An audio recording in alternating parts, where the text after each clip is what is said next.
ada berbagai alasan ya, menurut saya.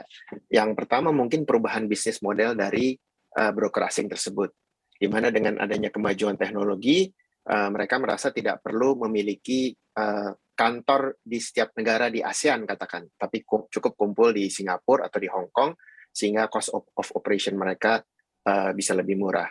Tapi di lain pihak juga mereka tetap pengen ada presence di Indonesia, yaitu dengan apa? Dengan satu, tetap mereka menjadi PE non-AB yang memiliki izin underwriting.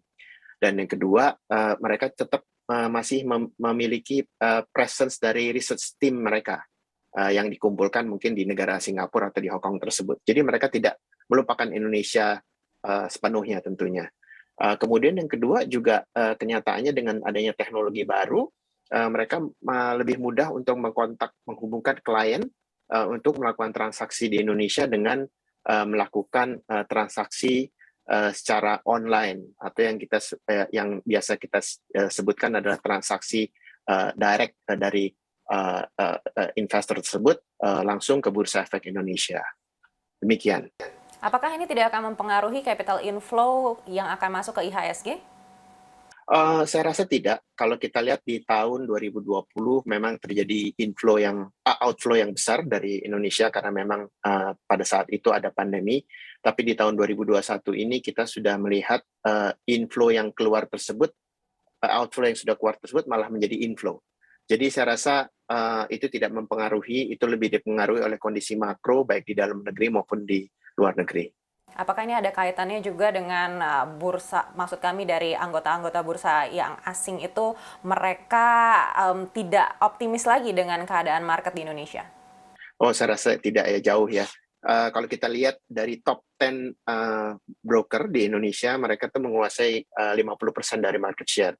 7 dari mereka itu adalah asing, ya. 3 adalah AB lokal. Jadi saya rasa keterlibatan investor asing di Indonesia masih cukup tinggi, walaupun kalau kita lihat market yang naik dengan tinggi sekali di tahun 2021 ini lebih banyak di-drive oleh retail investor yang sudah menjadi tuan rumah di negara sendiri sejak tahun 2020. Jadi sekarang ini hampir 60% dari transaksi di Bursa Efek Indonesia itu dikontribut oleh investor retail. Baik, berikutnya untuk kursi anggota bursa Citigroup Sekuritas, seperti apa rencana dan skema pelelangannya nanti? Ya, kan kita ada peraturan baru yang dikeluarkan oleh OJK, yaitu POJK nomor 3 tahun 2021. Dengan aturan baru ini, setiap AB yang decided untuk mengembalikan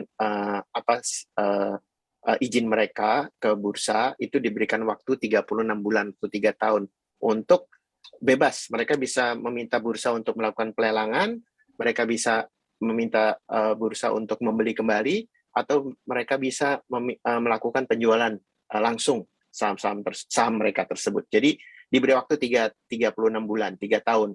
Apabila di tengah perjalanan mereka pikir, enggak deh, kita mau masuk lagi ke bursa sebagai anggota bursa, yaitu diperbolehkan selama periode 36 bulan tersebut, tentunya dengan peraturan-peraturan yang ada, di mana kita harus melakukan pemeriksaan kembali atas kesiapan mereka untuk beroperasi. Sejauh ini update-nya seperti apa, Pak Laksono? Apakah sudah ada rencana pelelangan juga untuk kursi tersebut? Belum ada, jadi kita menunggu dari mereka apakah mereka akan meminta kita untuk melakukan pelelangan atau mereka menjual sendiri, ya kan? Waktu masih panjang, masih 3 tahun ya, jadi dalam hal ini kita masih menunggu mereka.